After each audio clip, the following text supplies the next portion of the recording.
ఇంతకుముందే చెప్పినట్టున్నాం కదా, పిల్ల కాలువలన్నీ సముద్రంలో చేరాల్సిందే అని. కలుపుతారా? కలపండి, కలపండి. Most welcome.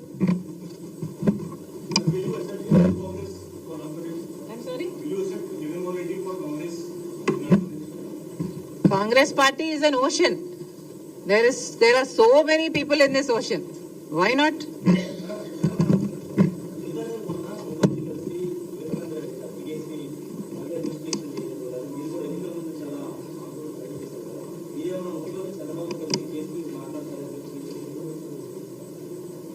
అవసరం ఉందని నేను అనుకోవటం లేదు. ఎందుకంటే సునీత ఆల్రెడీ కలిసింది ప్రభుత్వాన్ని. గత ప్రభుత్వంలో న్యాయం జరగలేదు. అప్పుడు ఎన్డీఏ అధికారంలో ఉంది. ఇప్పుడు మళ్ళీ అక్కడ ఎన్డీఏ అధికారంలో ఉన్నా ఇక్కడ ప్రభుత్వం మారింది కాబట్టి న్యాయం జరుగుతుందేమో అన్నది సునీత ఆశ. తప్పులేదు కదా కలిస్తే.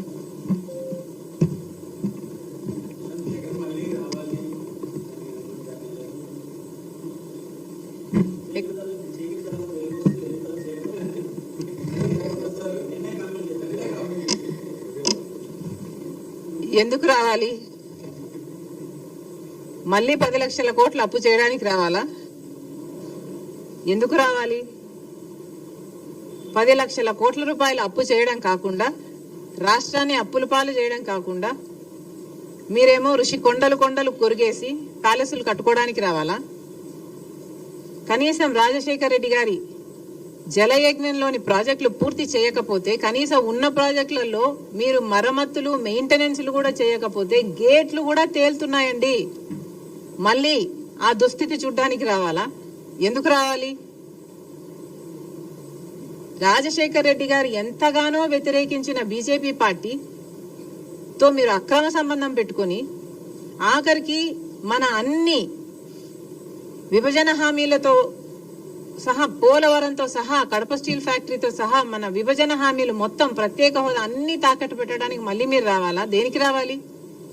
పూర్తి మద్యపాన నిషేధం అని చెప్పి మోసం చేయడానికి మళ్ళీ రావాలా? 3,000 కోట్లతో రైతులకి ధర స్థిరీకరణ నిధి అన్నారు ప్రతి సంవత్సరం. 4,000 కోట్లతో పంట నష్టపరిహారానికి పక్కన పెడతాను ప్రతి సంవత్సరం అన్నారు. ఇలా ఎన్ని మాటలు చెప్పి మళ్ళీ మోసం చేయడానికి రావాలి? రాడు. జగన్మోహన్ రెడ్డి గారు ఇక అధికారంలోకి రాడు. వైసీపీకి అధికారంలోకి రాదు. ఎందుకంటే ఒకసారి ప్రజలు అవకాశం ఇచ్చి చూశారు. దేవుడు బంగారు పల్లెంలో అన్ని పెట్టి ఇస్తే అవకాశాన్ని ఎలా దుర్వినియోగం చేశారో ప్రజలు చూశారు. ఈరోజు వైసీపీ పార్టీ క్రెడిబిలిటీ కోల్పోయిన పార్టీ కాబట్టి వాళ్ళు మళ్ళీ అధికారంలోకి వస్తారని మేము అనుకోవటం లేదు.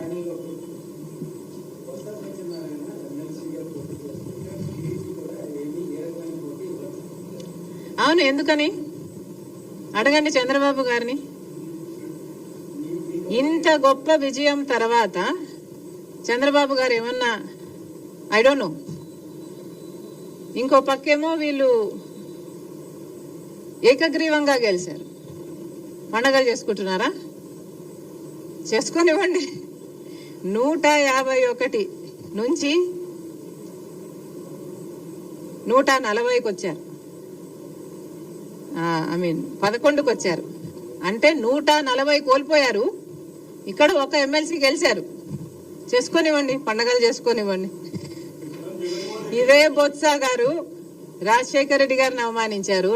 విజయమ్మ గారిని అసెంబ్లీలో కంటతడ పెట్టించారు. ఇలాంటి వాడు ఎమ్మెల్సీ అయ్యాడని పండగలు చేసుకుంటున్నారా? చేసుకొనివ్వండి, వాళ్ళ విజ్ఞతకే వదిలేద్దాం.